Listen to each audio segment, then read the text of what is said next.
Já há algum tempo eu tenho falado sobre essa questão de entrarmos no campo do inimigo, como o Marcelo estava falando. Jesus ele diz assim que quando a igreja atua como igreja, ela invade as portas do inferno, e as portas do inferno não conseguem resistir à igreja. E a igreja ela acaba saqueando o inferno. Por mais que o mundo esteja de mal a pior, a gente tem ouvido falar de guerras, e não é só guerras, a gente tem ouvido de tanta maldade, tanta frieza espiritual, tanta distância das pessoas de Deus. A igreja não pode perder a sua posição de ter influência espiritual. A luz sempre vai ser mais forte que as trevas. Se você está lá no avião lá em cima, a 11 quilômetros de altura, tem uma lâmpada acesa, você consegue enxergar. Porque a luz, ela tem essa força, você fica impressionado como você consegue enxergar. A luz é assim. Então, Deus é luz, nele não há treva nenhuma. E ele diz assim: vós sois a luz do mundo. Por quê? Porque ele está dizendo assim: eu vou estar dentro de você. Eu sou a luz. Eu dentro de você, eu vou iluminar. Né? Então não tem como a gente entrar no campo do inimigo, não tem como invadir as portas do inferno e saquear o inferno sem estar sempre na presença de Deus. Esse texto aqui vai falar sobre a santificação, que é vamos dizer assim, a primeira série de alguém que está nessa escola dos abençoadores. Deus chama Abraão e diz assim: Abraão, seja uma bênção, anda na minha presença, né? E aí você vai ser perfeito. Então o segredo é andar na presença de Deus. A gente viu hoje de manhã em Hebreus 10 a respeito dessa intrepidez, essa coragem de estar na presença de Deus sem medo, sem ter culpa, sem ter vergonha. Não é porque não haja ou não houve culpa, é porque o sangue de Jesus ele tem poder de remover pecados, e todo justo, sabendo disso, vai fazer súplica em tempo de poder encontrar Deus.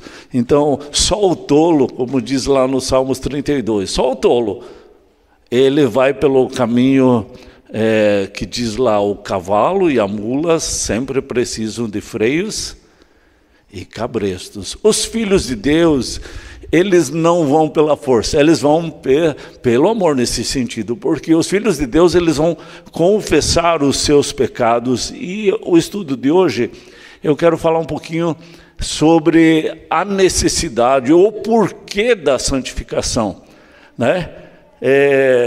Para a gente poder entrar nesse campo do inimigo, a gente precisa da santificação. E aqui ele vai enumerar, eu vou enumerar 4 coisinhas a respeito disso.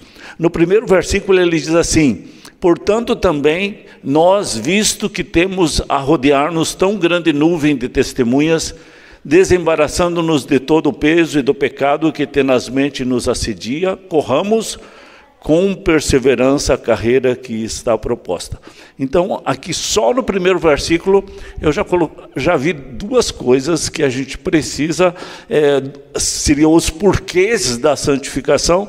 A primeira há uma grande nuvem de testemunha. Aí você vai para o capítulo 11, e você vê que no capítulo 11 ele vai trazer essa nuvem de testemunhas, né? Aí você vê ali no verso 4 fala de Abel, no verso 5 fala de Enoque, no verso 7 fala de Noé, no verso 8 fala de Abraão, e assim ele vai descrevendo essa nuvem. No verso 13 diz assim: todos estes morreram na fé, sem ter obtido as promessas. Eles viam apenas de longe e saudava a todas elas, confessando que eram estrangeiros e peregrinos nesta terra. Porque os que falam deste modo manifestam estar procurando uma pátria. E se na verdade se lembrassem daquela de onde saíram, teriam oportunidade de voltar. Mas agora aspiram uma pátria superior, isto é, a pátria celestial. Por isso Deus não se envergonha deles, de ser chamado seu Deus, porquanto lhes preparou uma cidade. Veja, ele está dizendo assim que os filhos de Deus, eles aspiram à cidade celestial, uma pátria celestial. A nossa pátria não é aqui. O teu território não é aqui. Você é apenas peregrino, forasteiro, né? Você não é cidadão daqui. Você é cidadão lá do céu. E por isso você precisa ter intimidade com as coisas do céu, com os princípios do céu, não é aqui. Então, uma grande motivação para a nossa santificação é essa grande nuvem de testemunhas. Você não está sozinho.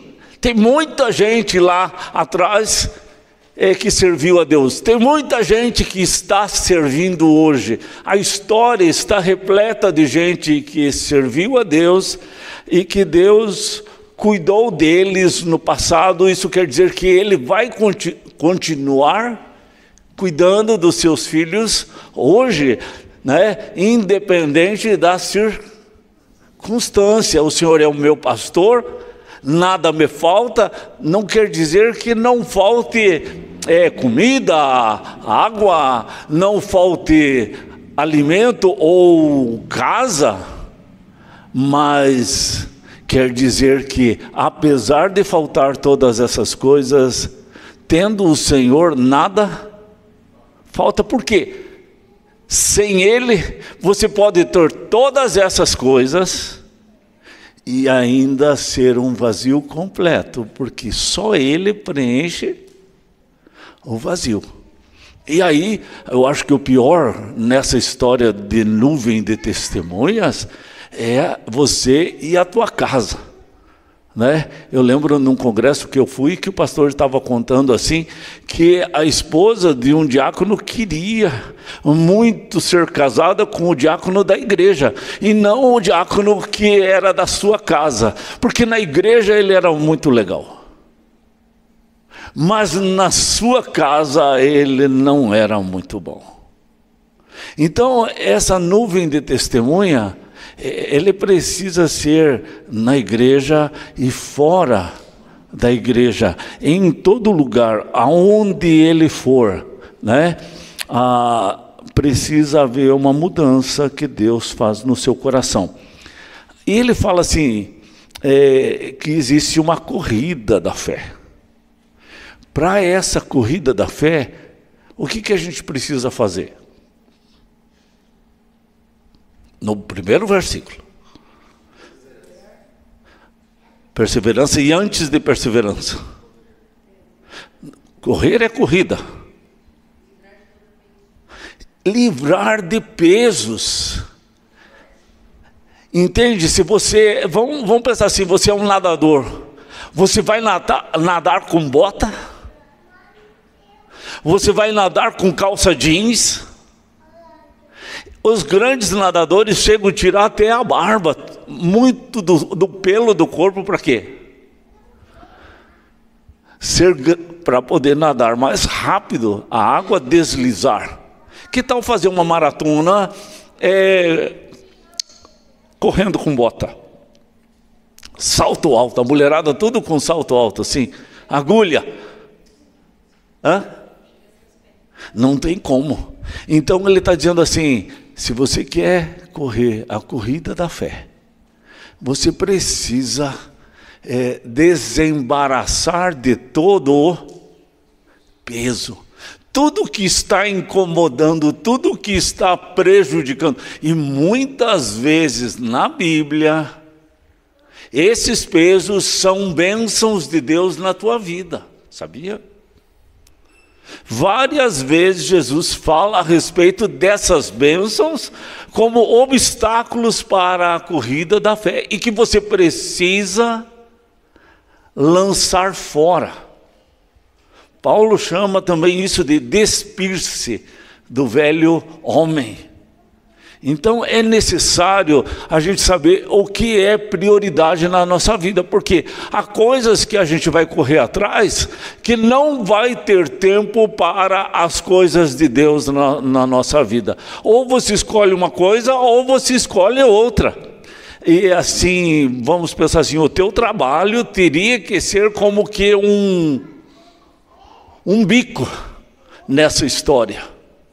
Ele não poderia ser o centro da tua vida, e o centro das tuas orações, né, das tuas súplicas, aquilo que você fica ansioso, aquilo que você fica preocupado. Não. As atenções do teu coração precisaria ser aquela corrida que Deus propôs para você. Ele tem um plano, e ali está dizendo assim, a corrida que lhe foi proposta para você. Deus tem um plano para a tua vida. Não é você que faz o teu plano para a tua vida. Deus tem um plano para a tua vida. E a gente precisa conhecer muito bem esse plano. Então, primeiro motivo para a santificação é uma nuvem de testemunha. Segundo motivo da santificação é o progresso da nossa fé. Quer dizer, é uma corrida que nós temos, mas que nós precisamos correr essa corrida que Deus propôs para nós, e que a gente não pode abrir mão dessa corrida. Né? Há filmes e coisas assim que falam das pessoas estarem correndo, mas a pessoa se distrai com tantas coisas, né? e se perde no caminho. Então, o Samuel, ele estava aprendendo ali nas aulas de catecúmenos, e ele daí me questionou sobre a questão de que a pessoa só vai ao céu se Deus levar. Está escrito isso lá no Evangelho de João. Não tem como alguém ir a Jesus se o Pai não levar. Não tem como alguém ir para o céu se o Pai não levar. Não tem. É impossível. E a gente não consegue fazer nada no sentido de que a gente pudesse ajudar a salvação. Então eu contei para ele assim, é como se a gente estivesse numa sala dessa aqui, totalmente no escuro. E tem uma saidinha ali bem pequena. Então seria impossível para a gente achar aquela saída se não fosse a luz acesa. Se a gente acendesse a luz, logo a gente enxergaria a saída. Nesse caso da salvação, Deus é a luz. Sem acender a luz, você nunca vai enxergar o escape, a saída. Nunca vai. E você vai se desesperar pelas tuas ansiedades, pelo medo, né? Vai se ocupar com outras coisas e não vai achar a saída. Então sempre a saída vai ser quando Deus iluminar o teu coração. Deus acende a luz e você enxerga. A saída só vem através de Deus. Então ele diz assim, você se aproxima de Deus e aí você enche o teu coração da luz de Deus. Na luz de Deus você enxerga.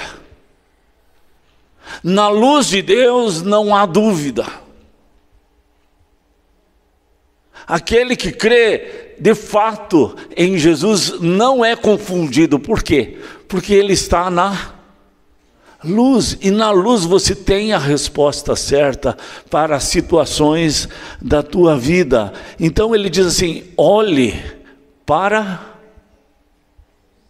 Jesus, que é o autor e o consumador da tua fé.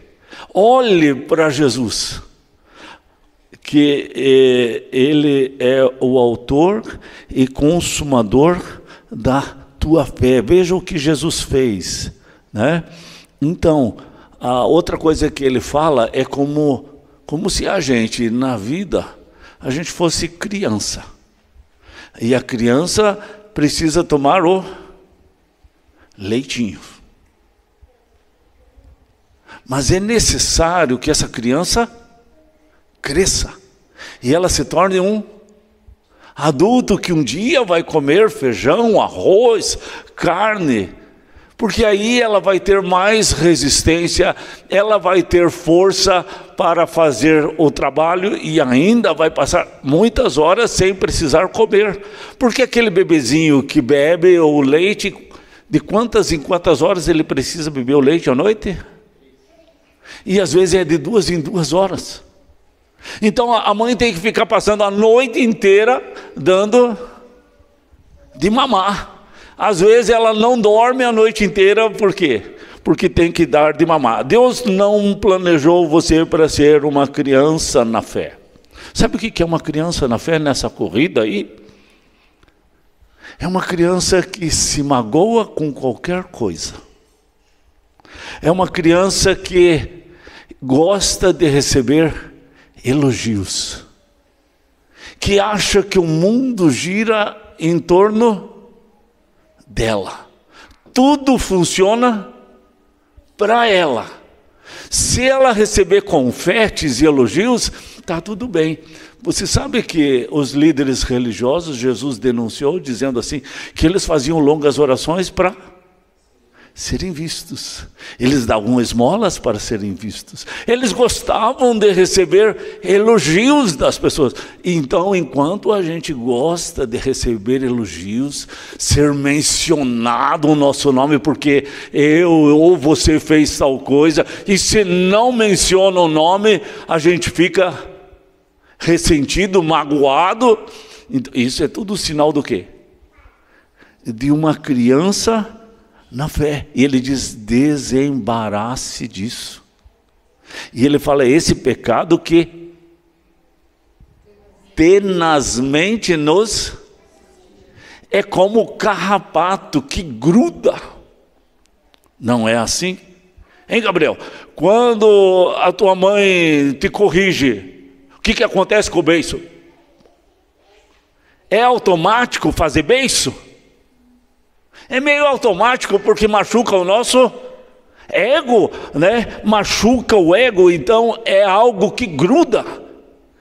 Como uma tenaz, a tenaz era conhecido mais naquele tempo. O ferreiro usava a tenaz, é um tipo de um alicate bem grande que tem um cabo comprido e aí você tem muita força. Você agarra aquele ferro vermelho que está no fogo e não solta, tenaz. Mente, ou você pode lembrar da cola tenaz, que gruda, araldite. Então, tenazmente nos assedia, é um pecado que gruda, né? Que magoa, né? Vamos pensar assim, no Adorirã que não gosta de cebola, aí puseram cebola, mas não pensam em mim.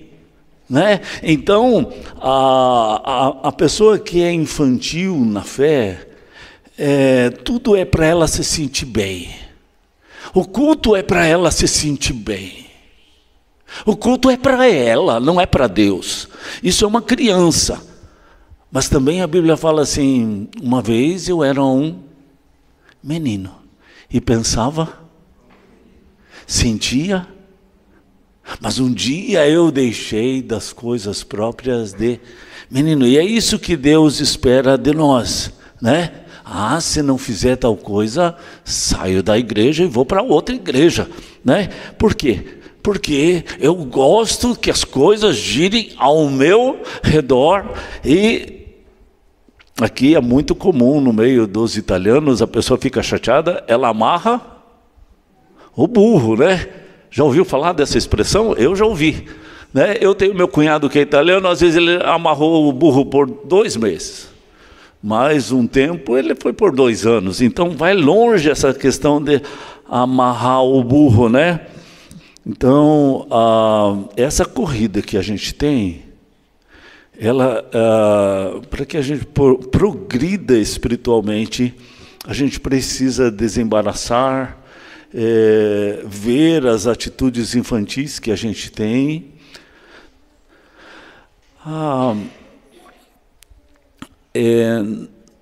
Terceiro ponto é sobre a cura da alma, que eu anotei aqui. No verso 3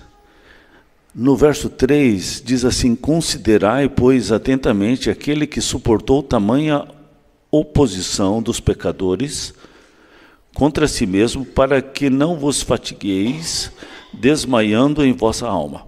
Então aqui ele está falando da fadiga, da canseira da alma, né? O verso 15 também fala alguma coisa nesse sentido. Ele diz: atentando diligentemente, porque ninguém seja faltoso, separando-se da graça de Deus, né? Porque deixa de olhar para Jesus e começa a olhar para o problema. Daí se afasta da luz, da graça de Deus. Nem haja alguma raiz de amargura que brotando vos perturbe, e por meio dela muitos sejam contaminados, ou também a palavra que diz ali, vos perturbe. Então, desmaiando, uma pessoa perturbada, com dúvidas, medos, né? Lá no verso 9 também fala alguma coisa nesse sentido. Mas se estáis sem correção, de que todos se têm tornado participantes, logo sois bastardos e não filhos. Esse é o verso 8.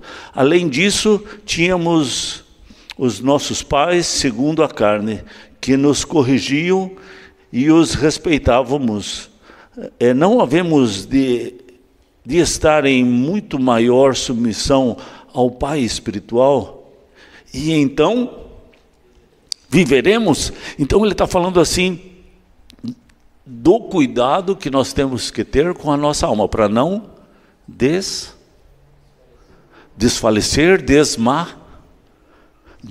A palavra que estava usando ali é desmaiar. A outra coisa é ter a alma perturbada, né? E agora ele está falando sobre vivermos. Ele produz vida dentro de nós, mas através da correção. E lá no verso 13 também fala alguma coisa. Fazei caminhos retos para os pés, para que não se extravie o que é manco, antes seja.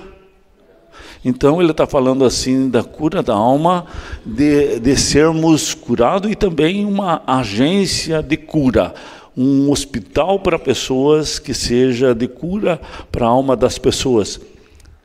Tiago capítulo 5, verso 16, ele fala assim: orai uns e ele fala também, confessai os vossos pecados uns. E aí, no final, ele diz, para seres curados. Então, a gente ora um pelo outro, a gente confessa os pecados uns aos outros, para que a igreja seja curada. Então, veja a necessidade da cura da alma. Enquanto eu calei os meus pecados, envelheceram os meus ossos. Os ossos sofrem com a culpa. Lembra que eu sempre falo assim, dá bico de papagaio, fibromialgia. Dores nos ossos, elas são as piores dores que se tem. Geralmente os ossos estão relacionados, a dor dos ossos está relacionado com a dor da alma, né? E aí ele diz lá, eu estava em tristeza, no Salmos 32. E aí eu perdi o quê? Alegria. Esse está no Salmo 51, mas no Salmo 32 fala assim, eu perdi o vigor, né? Eu perdi a minha força, o meu ânimo. É como começasse a dar úlcera a úlcera que é, como é que é chamado alguns tipos de úlcera? Não maligna. Oi? Nervosa. Porque é problema do quê? Das preocupações da nossa cabeça. Então, da dor de cabeça também.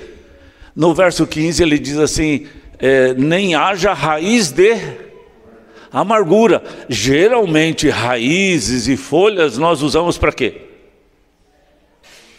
Para fazer um chá, um remédio, e muitas vezes são folhas e chás bem amargos. Mas essa raiz de amargura aqui, ela é podre. Ela é uma raiz do inferno. Da onde que ela vem? De onde que ela brotou? Uma raiz de amargura, de onde ela veio? E ela consegue contaminar os outros. Da onde que ela veio? Oi?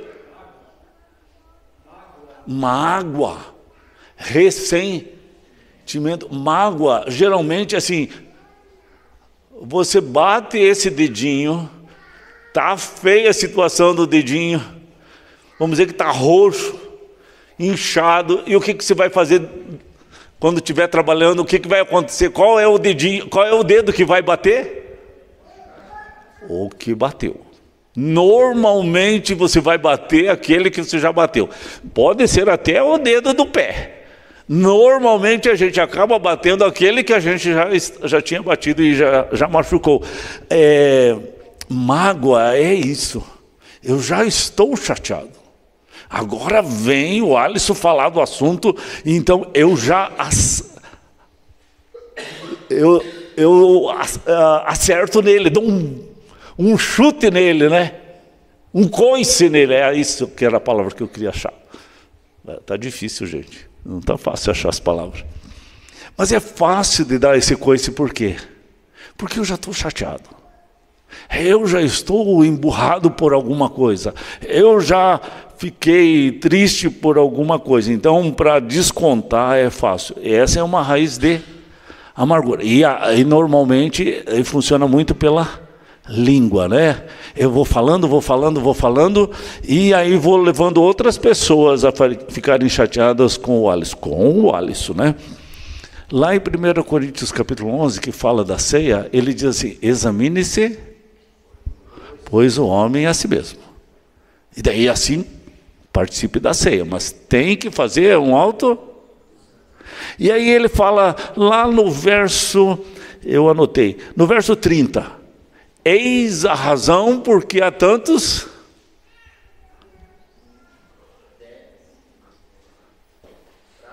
fracos e doentes, e não poucos os que dormem na fé.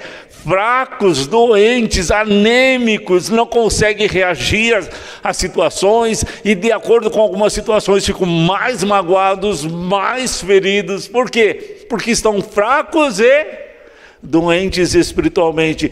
Precisamos curar nossa alma. Chegue diante de Deus com sincero coração. Abra o teu coração. Tire para fora diante de Deus toda a tua miséria, toda a tua dor, tudo aquilo que você acha assim que o outro te machucou e que não deveria, né? Último ponto, irmãos. Aí vamos para o final. Primeiro ponto, qual é? Qual é a necessidade da santificação? Nós temos uma grande nuvem que já correram essa corrida. E eles completaram, e nós podemos completar também. Qual é o segundo? Progresso espiritual. Terceiro? Cura da alma. O progresso e a cura são bem parecidos. O segundo e o terceiro ponto são bem parecidinhos, né? Progresso espiritual e cura para a alma, né? Agora o quarto ponto, por que tudo isso é tão importante assim? Daí a gente acha o quarto ponto nessa pergunta. Por que todos esses pontos são tão importantes?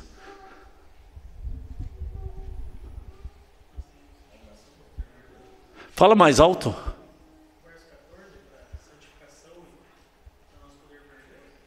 Para poder ver a Deus, biblicamente é bem isso. Vamos ver uma outra coisa que A gente poder ser luz para os que estão no escuro. Vamos pensar aqui em nós. Vamos pensar na igreja. Uma igreja que tem na sua grande parte gente magoada, ressentida, ferida, doente, negativa. O que acontece com essa igreja? Ela está doente. Definha. Ela só se prejudica. Ela se divide.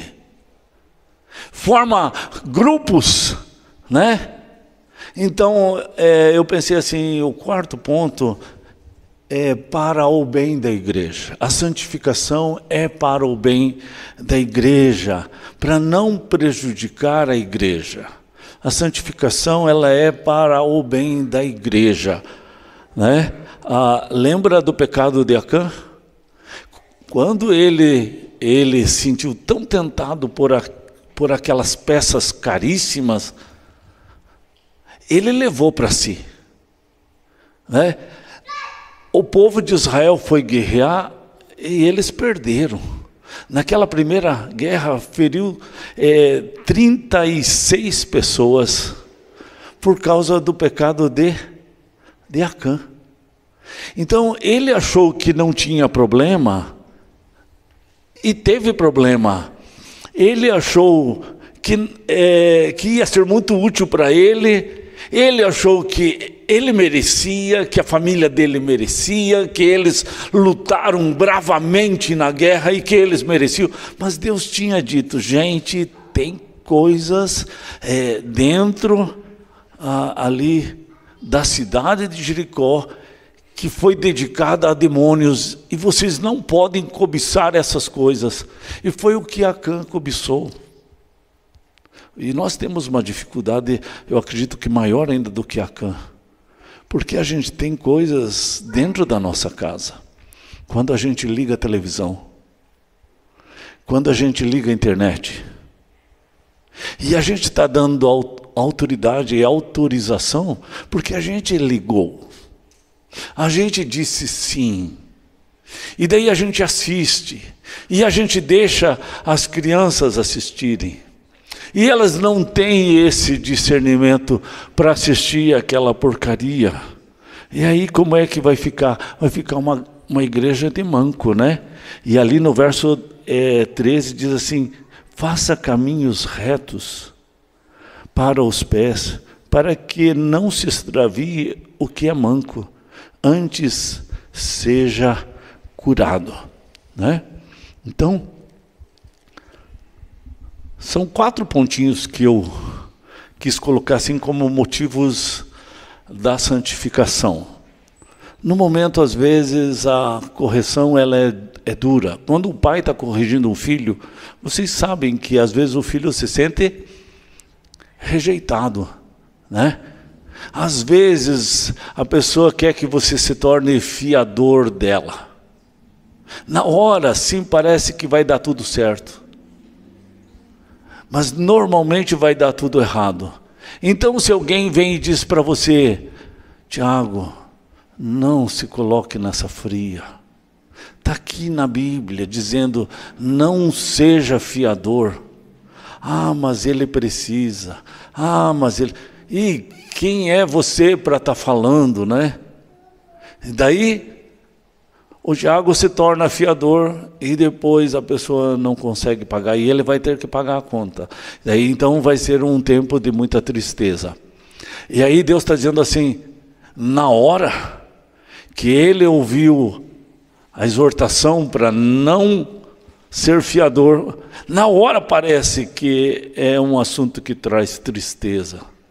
Mas depois ele vai ver que produz frutos de justiça, frutos bons, porque a correção, a disciplina do Senhor é para os filhos e ela é boa, ela só faz bem, só que muitas vezes na hora ela é dolorida, parece que é contra nós, mas ele está dizendo assim, para que a gente seja participante da sua santidade. Veja, Deus está nos chamando a sermos participantes da santidade dEle. Não é belo isso?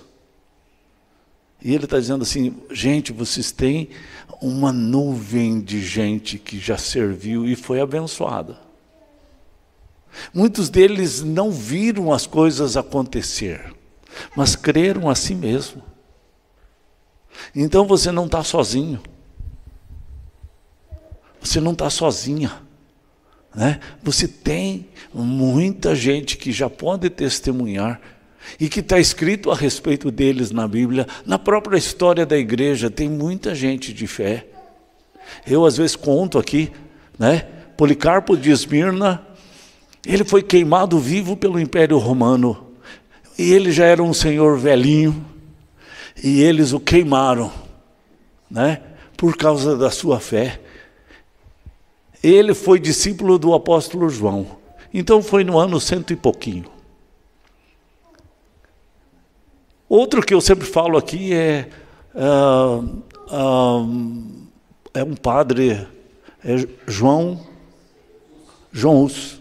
Também ele foi queimado vivo pela sua fé, porque no tempo, se alguém falasse que a pessoa era só salva pelo sacrifício de Jesus, ela era queimada viva. Porque na época a pessoa tinha que dizer que ela era salva pela igreja.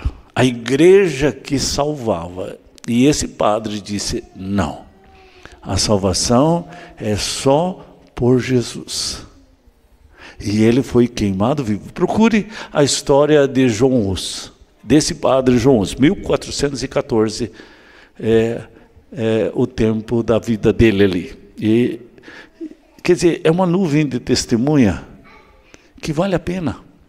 Tyndale foi um tradutor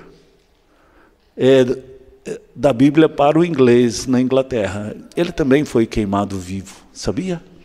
Tem muitos casos, muitos nomes, que a gente podia dizer que são testemunhas vivas e que foram queimados por causa da sua fé. Pense, ser queimado porque traduziu a Bíblia do grego e hebraico para o inglês, para que os ingleses pudessem ler a Bíblia. Ele foi queimado. Foi queimado por cristãos, gente. Não foi queimado por pagãos, por cristãos. Tem um filme no YouTube que fala sobre esse cara aí. Tá bom? Vamos orar? Pai, nós agradecemos, Senhor, por causa da importância que tem de termos uma vida separada para o Senhor. O Senhor nos chama para estarmos olhando para Jesus. E a gente aprende na Tua palavra, enquanto Pedro olhava para Jesus, ele conseguia andar sobre a tempestade e o mar. Quando ele olhou demais para a tempestade, para o tamanho das ondas, para a fúria do vento, ele afundou. Porque é isso que é a nossa parte. Isso é a nossa incredulidade, isso é a nossa dúvida. Mas o Senhor o acolheu, o Senhor tirou dali. E o Senhor o socorreu. E o Senhor continua nos socorrendo hoje, Pai. Queremos ter a nossa vida nas mãos do Senhor. Que o Senhor nos ensine a andar nas tempestades deste mundo, Pai. Nos vendavais desse mundo. E não termos medo de perder a vida. Medo de perder a fé. E a gente não perde a fé porque é o Senhor que nos sustenta. É o Senhor quem acende a luz. É o Senhor que é a própria luz. É o Senhor que clareia todas as coisas. É o Senhor quem dá sentido à nossa vida, Pai. Louvamos o Teu nome, Senhor. Louvamos o Teu nome pela Tua igreja. E a gente busca, Senhor, que a Tua igreja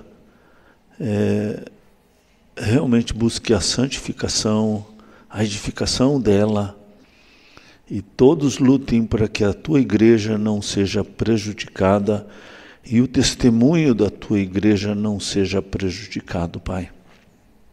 Que sejamos modelo, exemplo para os outros, lâmpada para a vida dos outros, placas que indicam o caminho da vida para os outros, como diz o texto, para que outros sejam curados, para aqueles que são mancos sejam curados, que a nossa igreja seja um lugar onde mancos são curados, Pai.